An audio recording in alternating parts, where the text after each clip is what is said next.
आज कवि कुमार विश्वास अयोध्या पहुंचे हैं।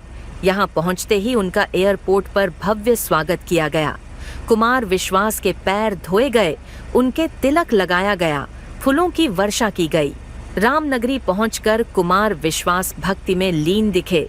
उन्होंने यहां रामलला के इतिहास पर बात की, तो वहीं रक्षा मंत्री राजनाथ सिंह द्वारा एक बयान पर उनका उत्साह बढ़ाते हुए क्या कुछ कहा, सुनिए। कृपा है, भगवान की कृपा है। और जब भगवान विग्रह में पधारे थे तब भी यहाँ आने का उनका आदेश प्राप्त हुआ।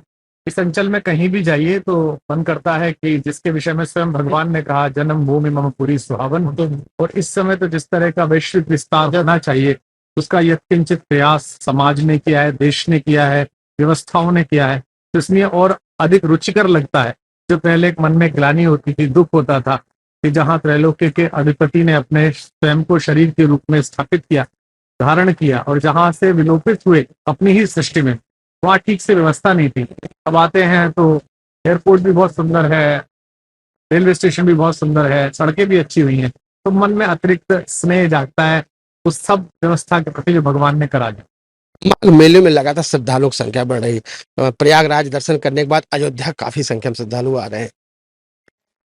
सांस्कृतिक पुनर्जागरण का समय है और भगवान जिन पर रीझते हैं उन पर कृपा भी करते हैं।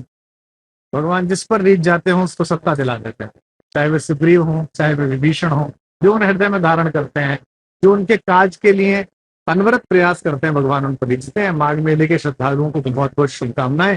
प्रशासन से भी अनुरोध कि वे संतों की गरिमा का ध्यान रखते हुए और श्रद्धालुओं की व्यवस्था का ध्यान रखते हुए यह जो माघ मेले में माघ मकरगत जब रवि हुई, यह कहा गोस्वामी जी ने कि तीर्थ पति पे सभी लोग आते हैं। और यही महर्षि याज्ञवल्क्य ने महर्षि भरद्वाज को यह कथा सुनाई थी, जिसके माध्यम से पूरे विश्व में फैली। मैं सबको शुभकामनाएं प्रदान करता हूँ। जिसको प्राण प्रतिष्ठान में निमंत्रण मिला था उन्होंने ठुकरा दिया था, वो भी रामलाल दर्शन करने धीरे धीरे पहुंच रहे हैं। उसको लेकर 23 तारीख को एक बड़ा विपक्ष का नेता भी पहुंच रहा है।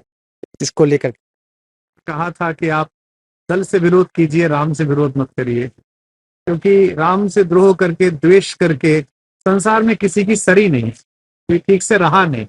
मैं आशा करता हूँ कि भगवान सबको सद्बुद्धि देंगे और वे स्वयं ही तय करते हैं कि उनके द्वार तक कौन पहुंचे। वे ही तय करते हैं कि किसको आशीर्वाद देना। उनको शुभकामना, जो भगवान के चरणों में अब आ रहे हैं वो अब आए, बाद में आए, पहले आए, अंततः तो भगवान का अंश ही है, वही विलीन होना, वहीं से प्रकट हुए। मेरी पूरी शुभकामना विपक्ष के और पक्ष के उन सभी नेताओं को, सभी बंधुओं को जो भगवान के दर्शन के लिए आए। पहले की अपेक्षा अब की अयोध्या में कितना अंतर देखते हैं, कितना जमीन आसमान का अंतर है। 55 वर्ष हो गई। इस वसंत पंचमी में 56 वर्ष पूर्ण करूंगा।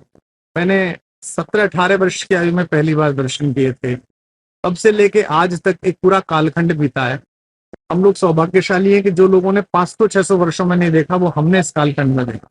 हमने अयोध्या का संघर्ष देखा, रक्त रंजित इतिहास देखा, शासकों की हनक देखी, संतों का अपमान देखा, कार सेवकों के आंसू देखे, सरयू का लाल जल देखा, और उसके बाद भगवान की भव्य प्राण प्रतिष्ठा भी देखी। तो मैं आशा करता हूं कि जो दिन हमें भगवान ने यहाँ दिखाया था, और स्वयं शंकर जी ने कामदेव को भस्म करते हुए रति से ये कहा था कि तुम्हारे पति द्वापर में कृष्ण के पुत्र के रूप में पैदा होंगे।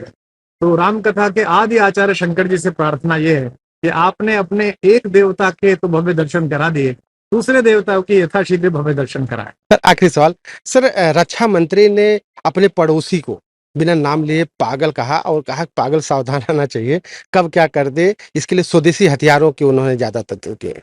रक्षा मंत्री माननीय Rajnath Singh ji Atal Bihari Vajpayee school of politics जो है उसके कुलपति हैं। वे कम बोलते हैं, इशारों में बोलते हैं, लेकिन सार्थक बोलते हैं। यह जो लखनऊ से उन्हें प्रतिनिधित्व मिला है सांसद के रूप में, वो अटल जी की विरासत का प्रतिनिधित्व है। तो दुर्भाग्य से पड़ोस में एक हमारा ऐसा पुराना परिचित है जो हमारा ही भूमिखंड लेकर बैठा हुआ है, जिसके हाथ में कुछ ऐसी शक्ति लग गई है जिससे सभी दुखी हैं और चिंतित हैं।